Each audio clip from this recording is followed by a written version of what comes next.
Liz Vandall, how's the career going these days? What has been It's going on? picking up. Wasn't so active for quite a few years because I had a kid, and so she was mainly my priority. But now I'm getting back into the swing of things again. She's getting older and all that. So any new dates with Uli Jon Roth coming up soon? It's not confirmed, but he did ask me. It depends on how he's going on tour in America with Leslie West and Michael Schenker. And they're going to do that tour, and they were talking about perhaps bringing it to Europe. And so if they do, he asked me if I wanted to sing on it. So it's basically just, if it definitely happens, then I'll be there. So Liz, what you been doing like in music these days yourself? These days, well, I've been working on my own music. I have a home studio, and I'm doing a project, Lyraka, Andy Di Gelsomina. I can never say his name. It's a Wagnerian metal opera, and I'm playing the part of someone named Lilliput on there. So he just actually sent me the tracks. I just got them a few minutes ago. I was uploading them. So I'll be getting on that, working on that, and doing the vocals for that, and just my own music. And also, I've been talking to Tony Martin. We've become good friends, and we're going to be moving to the UK very soon.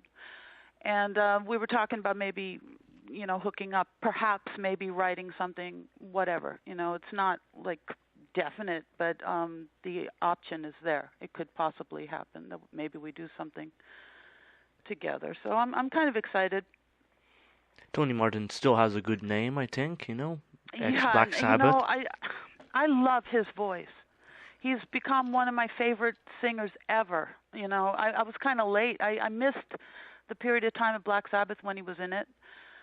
I really wasn't listening to it. I listened to it when Dio was in there, and then I kind of just, after he wasn't in it, then I didn't listen, and I wasn't really even aware of him.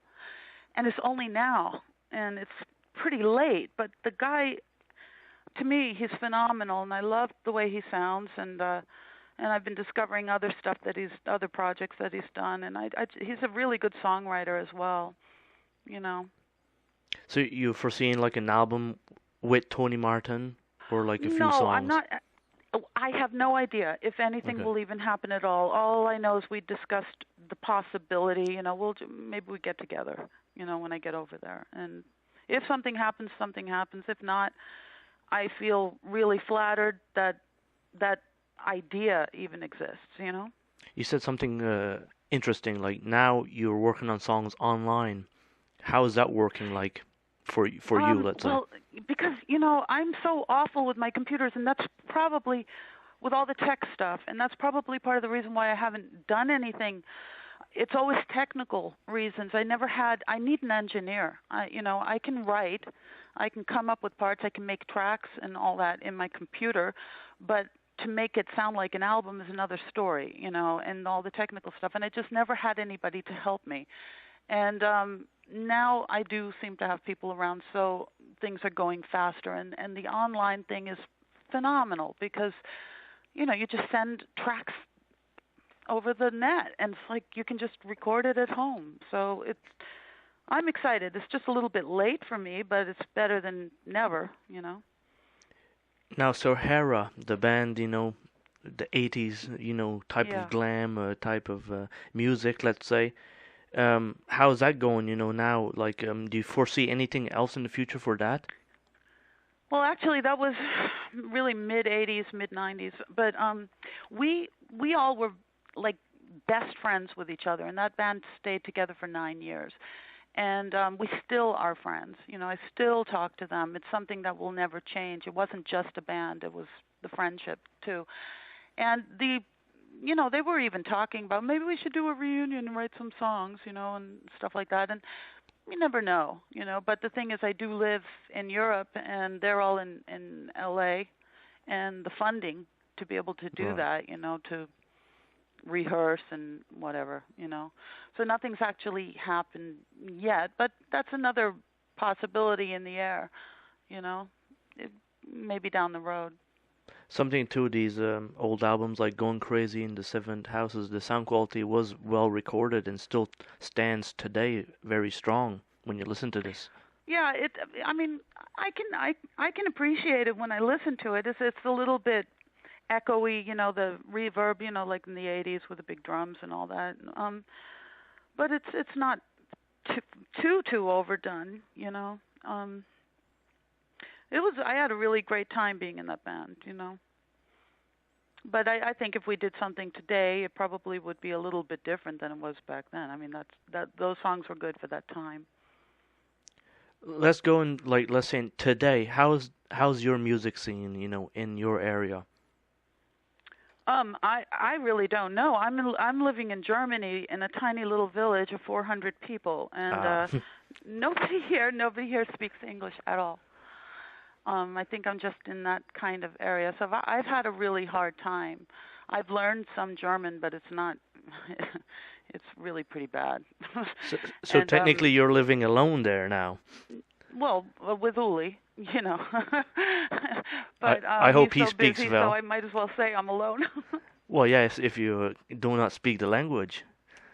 Yeah, no, that has been a really hard thing for me. But he wanted to move here. We were in the UK before, and moving here was supposed to be temporary, really, and then maybe going to America. But then he didn't want to, and he had so much stuff going on with Germany and everything. So I had to kind of take the back seat. But I don't want to retire. I never actually wanted to retire. It just seemed to be that that's just what happened. And I really want to get out there and do some stuff now. And also, touring today should be a little bit different than the earlier days. In what way? In what way? Traveling, I'm sure. Uli, I'm sure he travels differently now. Would you say? Well, a tour bus. Oh, still tour bus, not jets to jets. Oh yeah, private jet. No. I wish. No. I mean, everybody's always trying to save money and stuff. It's expensive to do all this. And the price of gas, I'm sure, in your regions is still the same like in the US and Canada. That's well, high. I've been reading, I'm pretty up on all the stuff, and I was reading, they were thinking maybe the gas will go up to $8 a gallon or something. It would be a catastrophe in America. But you know what? I calculated it. We are paying that here. And it's really awful, but I guess people are just used to doing that here. But yeah, all that stuff figures when you're planning a tour. Now, Liz, let's say you want to record and write stuff. How do you get into that? What do you start with in the process? I write on keyboard. Okay. And I usually will come up with an idea and put it down, and then try to write a melody over it. And before, when I was in Sahara, I had a lot easier because I'm not actually a keyboard player that would play on stage, but I can play well enough to come up with ideas. And it really was helpful when I was in the band, because if I came up with just like a small part, I could give it to the keyboard player, and then she would play it properly, and we would put our ideas together. But now I'm alone. And I thought, there's no confines of a band that I have to write to fit into right now. I can do whatever I want, and so that's kind of nice right now because I can do what I want. And I just wanted to see what kind of style the stuff wrote itself into. And I really have always liked Kate Bush, and I'm not saying I do Kate Bush music at all, and my voice is nothing like that. It's a lot louder and stronger, but lower. But I like ethereal things and sounds, and I like being creative. And lighter things and pianos and stuff like that. But lately, I've been getting back into the rock thing. Now I want to get a guitar player. So, I don't know. I think it will probably be a mixture of everything.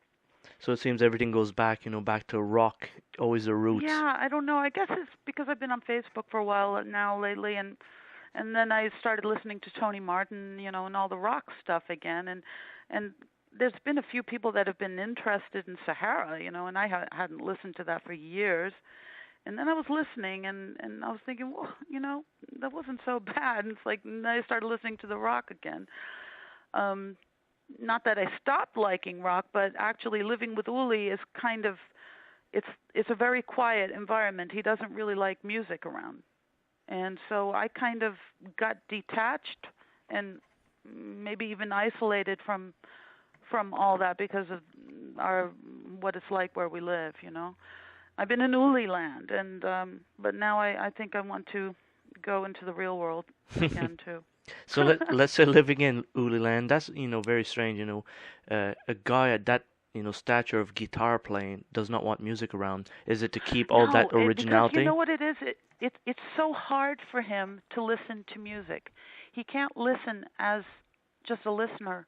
It takes a lot of effort, and he hears every note, and he hears every harmony, and he hears how it's structured, and it takes his energy. Because he's a real composer. Right. And so he hears it differently, and he has to kind of keep his mind clear.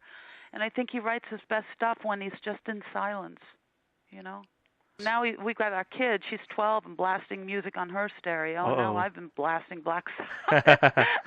So he's in hell right now. So he's hearing all the mistakes around, all the false notes. Yeah. Yeah, I can imagine that, when somebody at that stature of, capability with his eardrums hearing all these, false notes, and that it should bother him sometimes. Yeah, it does.